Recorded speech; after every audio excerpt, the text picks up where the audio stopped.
Hello students, welcome to my VR Study Point YouTube channel.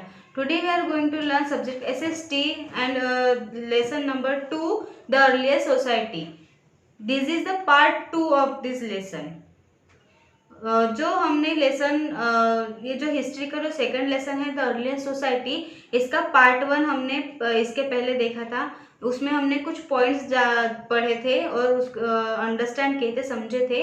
आज हम उसी lesson का जो बचा हुआ पार्ट है, जो टॉपिक्स है, उसके बारे में आज हम इस पार्ट टू में हम उसकी जानकारी लेंगे। तो हमने इस लेसन में हमने पैलियोलिथिक एज जाना था, स्टोन एज जाना था, है ना। ये सब चीजें हमने पार्ट 1 में हमने देखे थे।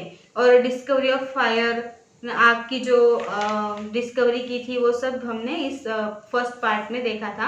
आज हम सेकंड पार्ट में देखेंगे मेसोलिथिक एज। ओके, तो let's begin. Mesolithic as, the old stone age was succeeded by the middle stone age or the mesolithic age। मतलब ये जो मेसोलिथिक एज है, इसको ओल्ड स्टोन एज भी कहा जाता है, जिसको अश्मयुगीन काल या अश्मयुगीन का जो काल था वो अश्मयुगीन युग कहा जाता है। Okay, the Mesolithic age dates from around 10,000 BCE to about 8,000 BCE। मतलब ये जो मेसोलिथिक एज का जो कार्यकाल है वो 10,000 बिफोर क्राइस्ट ईरा से 8,000 बिफोर क्राइस्ट ईरा तक इसका काल माना जाता है।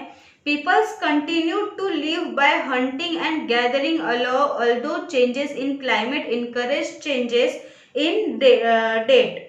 जो यहाँ के जो लोग थे, मेसोलिथिक एज के भी जो पीपल्स थे, वो भी वैसे ही जैसे हमने पैलियोलिथिक एज में देखा था, है ना, किस तरह से उस वक्त के जो ह्यूमन बींग्स थे वो अपने खाने के लिए, खाना ढूंढने के लिए वो इधर से उधर जाते थे, हंटिंग करते थे, जंगलों में घूमते थे, है ना। तो जो मेसोलिथिक एज के जो लोग हैं वो भी उसी तरह हंटिंग पे ही जीते थे, एनिमल्स की हंटिंग करते थे और एक जगह से दूसरी जगह जंगलों में घूमते थे। Okay, on account of climate changes and resultant changes in fauna, never and smaller animals were hunted। मतलब उनके जब अगर कभी क्लाइमेट चेंजेस होते थे, मतलब वेदर में चेंज होती थी, समझो कभी बारिश हो गई एकदम से, है ना, पूर आ गया या कुछ भी हो गया, ऐसे क्लाइमेटिक अगर चेंजेस हुए तो उनको एनिमल्स हंटिंग करने में बहुत ज़्यादा प्रॉब्लम होती थी, क्योंकि बारिश में ऐसे सब क्लाइमेट्स में उनको एनिमल्स नहीं मिलते थे और वो ऐसे बाहर उनको ढूंढना उनको बहुत ही मुश्किल होता था, इसलिए उनकी हंटिंग करने के लिए उनको बहुत ज़्यादा प्रॉब्लम होती थी। There was greater emphasis on small animals and plant food, particularly wild cereals.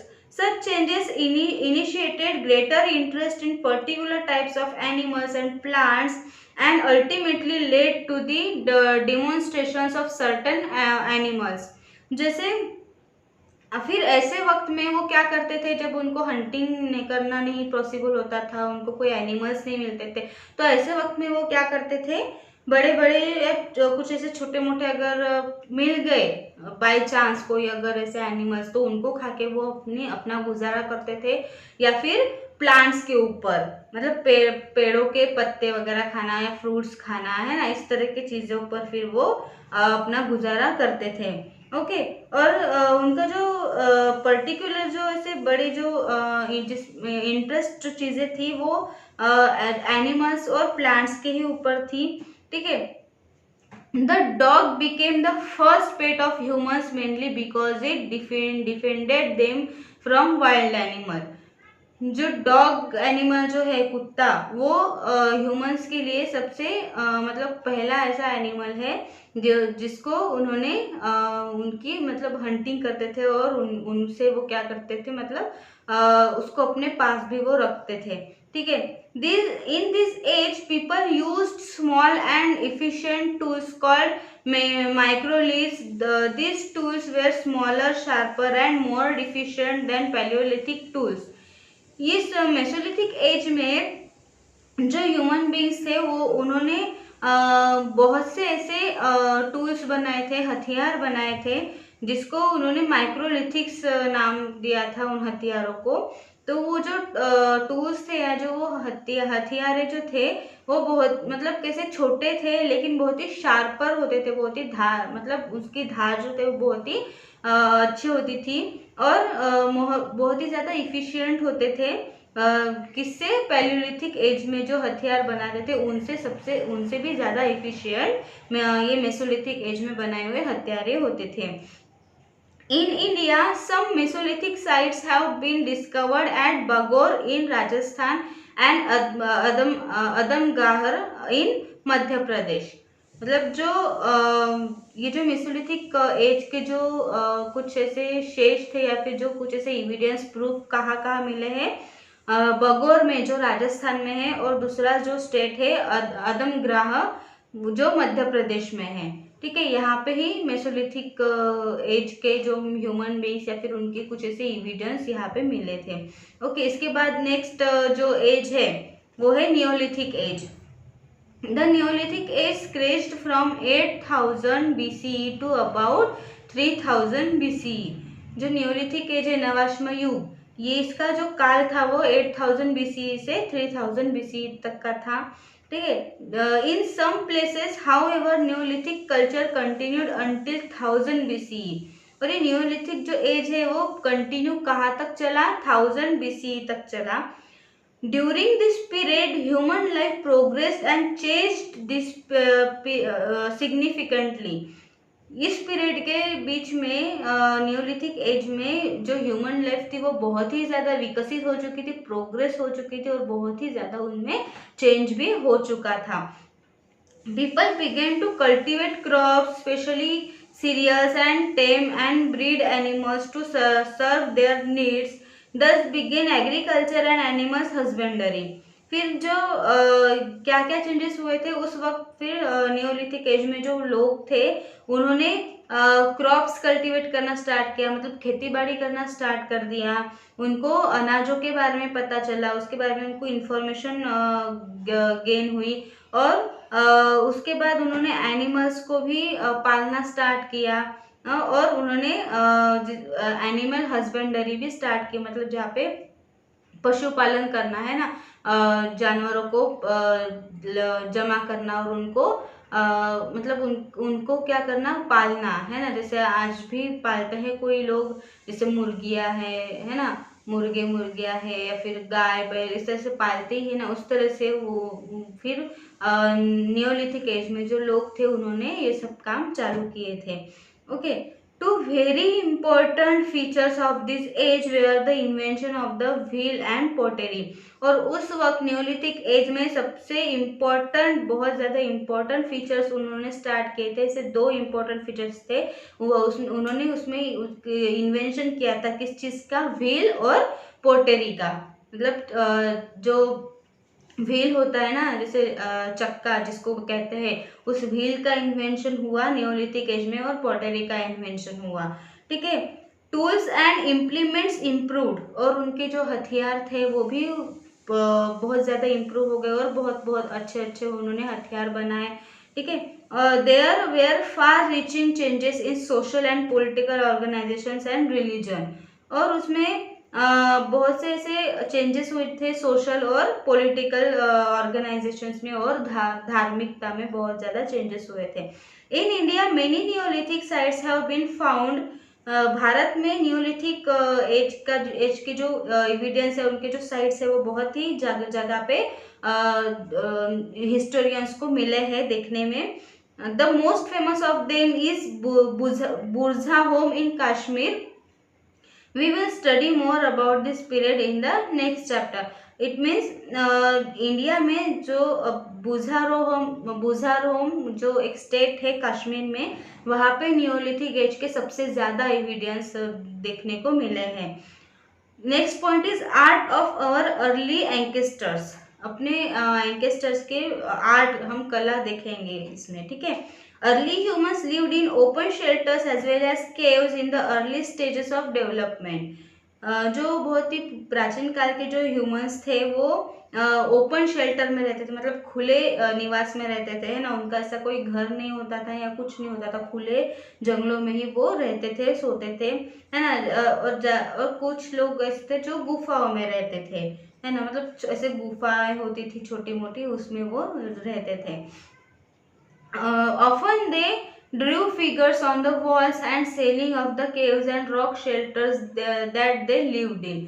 मतलब जैसे गुफाएं, पता ही है आपको कैसे होती है उनकी फिगर, है ना। मतलब कुछ ऐसे दीवारें होती है छोटी छोटी, और उसका ऐसे ऊपर का पार्ट होता है, सेलिंग होता है, और वो किससे बने होते हैं, रॉक से बने होते हैं, पत्थरों से बने हुए होते हैं, उसमें वो लोग रहते थे। Depictions of wild running bisons, bears, staged herds of other animals and human life of those times have been found in caves of prehistoric times. Prehistoric time में मतलब पूर्व ऐतिहासिक काल में जैसे लोग गुफाओं में रहते थे, तो वहां पे उनको जो जंगली जानवर होते थे उनसे उनको बहुत ही ज्यादा सतर्क रहना पड़ता था। वो जंगलों में घूमते रहते थे, जैसे बिसन्स है, बियर्स है ना, हर्ड्स है, और ऐसे बहुत से जो जंगली जानवर थे वो हम जंगलों में घूमते रहते थे। तो उनसे उन पीपल्स को या उन ह्यूमंस को बहुत ही सतर्क रहना पड़ता था, उनसे बचाव हमेशा उनको करना पड़ता था। Other than for the purpose of art, historians believe that the people of those times wanted to illustrate their religious practices besides their social and daily life. तो ये जो इससे भी ज़्यादा जो उनका एक उद्देश्य था वो था आर्ट का। जैसे हिस्टोरियंस जो थे, इतिहासकार, वो इस चीज़ पे बिलीव करते थे कि उस टाइम के जो लोग हैं उन पर धार्मिकता का जो प्रभाव है वो बहुत ज़्यादा हम देखने को मिला था, और सोशल लाइफ और उनकी डेली लाइफ में भी बहुत से ऐसे चेंजेस, धार्मिक चेंजेस उसमें हुए थे। Some of the best example of cave paintings in India are from Madhya Pradesh and southern Uttar Pradesh. ये जो प्री हिस्टोरिक ह्यूमंस की जो आर्ट की जो कला थी वो हम इंडिया में कहाँ देखने को मिलती है, मध्य प्रदेश में और साउथर्न में उत्तर प्रदेश में। इन जगहों पर ये आर्ट उनकी देखने को मिलती है। The main sites are found in Bhimbetka and Adamgraha. Painted rock shelters and caves in Bhimbetka show hunter-gatherers chasing animals and birds. मतलब जो कुछ ऐसे उनके आर्ट की कुछ ऐसे साइट्स जो है देखने को मिले। एक जो स्टेट है भीमबेटका, मध्य प्रदेश में एक प्लेस है, ठीक है। और अदम ग्रह जो है वहाँ पे उनके कुछ ऐसे केव के कुछ ऐसे पेंटिंग वहाँ पे देखने को मिली है। और रॉक शेल्टर की बनी हुई एक गुफा, और भीमबेटका में कुछ ऐसे हंटर गैदर्स जो थे बनाए, मतलब ऐसे पेंटिंग में दिखाया गया है कि कुछ हंटर्स है और वो एनिमल्स को कॉट कर रहे, पकड़ रहे हैं या बर्ड्स को मार रहे हैं। इस तरह से वो एक पेंटिंग बनाई गई है जो भीमबेटका में वो फाउंड किया गया है, ठीक है, हिस्टोरियंस के through. The main colors used for painting were red and white and occasionally ochre. जो मेन कुछ ऐसे कलर्स जो थे वो अपने पेंटिंग में सबसे ज्यादा यूज करते थे वो है रेड एंड वाइट। ओके, इसके बाद हम देखेंगे case study Nevasa and Kurnool. Nevasa और कुर्नल में क्या कुछ ऐसी घटनाएं हुई उसके बारे में हम कुछ केस स्टडी देखेंगे। Archaeologists have discovered evidence that early humans wandered through Maharashtra, India some 200 to 300 millennia ago. मतलब आर्कियोलॉजिस्ट जो थे जिन्होंने ये सब ढूंढा, मतलब कुछ ऐसी जानकारी जो प्राप्त की, आर्कियोलॉजिस्ट ने ये डिस्कवर किया, कुछ ऐसे प्रूफ उन्होंने डिस्कवर किए कि जो अर्ली ह्यूमंस जो थे वो महाराष्ट्र के थ्रू इंडिया में भी, मतलब हर जगह उन्होंने घूमे थे या वॉन्डर वो किए थे। कब किए थे? कुछ ऐसे 200 से 300 मिलियन सालों पहले, ठीक है। In the lower Palaeolithic period, जब बहुत ही मतलब लोअर पैलियोलिथिक पीरियड चल रहा था उस वक्त पूरी महाराष्ट्र में, इंडिया के महाराष्ट्र के पार्ट में ये जो ह्यूमंस थे, अर्ली ह्यूमंस, वो आए थे और यहाँ पे घूमे थे। They led a nomadic existence and lived on wild grasses, fruits and plants. और वो एक मतलब एक नोमैडिक टाइप के लोग थे, है ना। तो वो कहाँ रहते, मतलब जैसे जंगलों में, और जंगलों के जो ग्रास वगैरह होते थे, गवत वगैरह, वहाँ पे वो रहते थे और वहाँ सोते थे। और फ्रूट्स और प्लांट्स के पत्ते वगैरह वो खा के अपनी लाइफ जीते थे। They made tools of stone, mostly of basalt or diorite which was abundant in the river banks। और वो जो स्टोन बनाते थे, वो जो टूल्स बनाते थे वो ज़्यादातर स्टोन से बने हुए होते थे।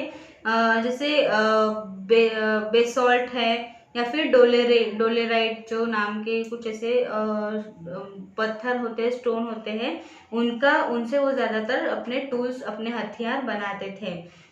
और वो जो हथियार है वो कौन से होते थे, जैसे हैंड एक्स है ना, कुल्हाड़ है, और कुछ ऐसे कटिंग करने के लिए या फिर डिगिंग करने के लिए वो उनका यूज करते थे। जैसे क्लीवर्स है वो स्क्रैपिंग करने के लिए यूज करते थे। Archaeologists have also found some crudely made flake tools. Remains of such early human beings belonging to the Paleolithic period have been found at the site of Nevasa on the banks of river Pravara in Maharashtra। Archaeologist ने जब इनके बारे में find किया, है ना, discover किया, तो उनको ये जो पैलियोलिथिक एज के लोगों की जो साइट है, या उनके जो बनाए हुए टूल्स के कुछ ऐसे एविडेंस हैं, वो उनको कहाँ पर मिले थे, पैलियोलिथिक पीरियड के नेवासा में। नेवासा जो एक सिटी है, वहाँ पे उनको ये सब जो एविडेंस थे वो उनको मिले थे। वो जो नेवासा है वो कहाँ स्थित है, banks of river Pravara, Pravara नदी के किनारे पे नेवासा एक विलेज वहाँ पे स्थित है, जो अपने महाराष्ट्र में है। ठीक है, तो उस महाराष्ट्र में प्रवरा नदी के किनारे नेवासा है, वहाँ पे उनको पैलियोलिथिक एज के कुछ ऐसे अवशेष वहाँ पे मिले थे। Okay, several limestone caves in Kurnool district of Andhra Pradesh reveal remains of our ancestor from the upper Paleolithic period and the Mesolithic period। इसके बाद कुछ ऐसे लाइमस्टोन केव्स मिले थे, गुफाएं, जो कुरनाल डिस्ट्रिक्ट में आंध्र प्रदेश में मिले थे, कुरनाल में। और कुछ जो ऐसे बचे हुए कुछ ऐसे एंकेस्टर्स जो थे वो पैलियोलिथिक पीरियड के और मेसोलिथिक पीरियड के, ऐसे दोनों भी पीरियड के जो एविडेंस थे वो कुरनाल में मिले थे, आंध्र प्रदेश में। These caves were first excavated by the British anthropologist Robert Bruce Foote and in more recent years by the Archaeological Survey of India। ये जो पैलियोलिथिक पीरियड और मेसोलिथिक पीरियड के जो कुरनाल में जो भी केव्स मिले थे, गुफाएं मिली थी, वो सबसे पहले किसको मिली थी, एक ब्रिटिश का एंथ्रोपोलॉजिस्ट था जिसका नाम था रॉबर्ट ब्रूस फूट। उसने जब इंडिया में आया और पूरा जो इंडिया का सर्वे किया, तब उसको ये सब गुफाएं वहाँ उस जगह पे कुरनाल में, आंध्र प्रदेश में उनको मिली थी। Okay, blade tools and microliths including arrowheads, sprayer heads and scrapers have been found here made of both stone and bone। और कुछ उनके टूल्स मिले थे वहाँ पे, है ना, जैसे ब्लेड टूल्स और माइक्रोलिथ्स और कुछ ऐसे स्क्रैपर्स वगैरह उस जगह पे जो स्टोन से, पत्थरों से और हड्डियों से बने हुए कुछ ऐसे जो टूल्स थे वो वहाँ पे फाउंड हुए थे। Archaeologists have also found fossil remains of variety of animals such as rhinoceros, which was hunted and eaten by the early people। These caves have large deposits of charcoal, ash and bone fragments। This indicates that they were temporary abodes for people rather than permanent shelters। और उन archaeologist को जिन्होंने प्राचीन जो pre historic humans के बारे में जिन्होंने इंफॉर्मेशन निकाली थी, उनको और वहाँ पे क्या क्या फाउंड हुआ नेवासा में, उनको कुछ ऐसे फोसिल्स मतलब वहाँ पे फाउंड हुए जो अलग अलग तरीके के एनिमल्स के चमड़ी से बने हुए थे, जैसे राइनोसोर्स की चमड़ी से, है ना, जो उनको मतलब वो लोग हंटेड करते थे अर्ली पीपल से ना, जंगली जानवरों को, और उनसे उनकी जो चमड़ी का है वो यूज़ करते थे किसी भी चीज़ के लिए, उनके बोन्स को यूज़ करते थे टूल्स बनाने के लिए। तो ये सब जो जानवरों के भी कुछ अवशेष वहाँ पे आर्कियोलॉजिस्ट को फाइंड हुए थे। सो स्टूडेंट्स, ये लेसन आज सेकंड पार्ट में पूरा ख़त्म होता है, और इस लेसन के जो आज के जो हमने पॉइंट्स देखे हैं उसमें अगर आपको कोई भी डाउट हो या कोई टॉपिक आपको समझ में ना आया हो तो आप मुझे कमेंट बॉक्स में ज़रूर पूछें। Thank you.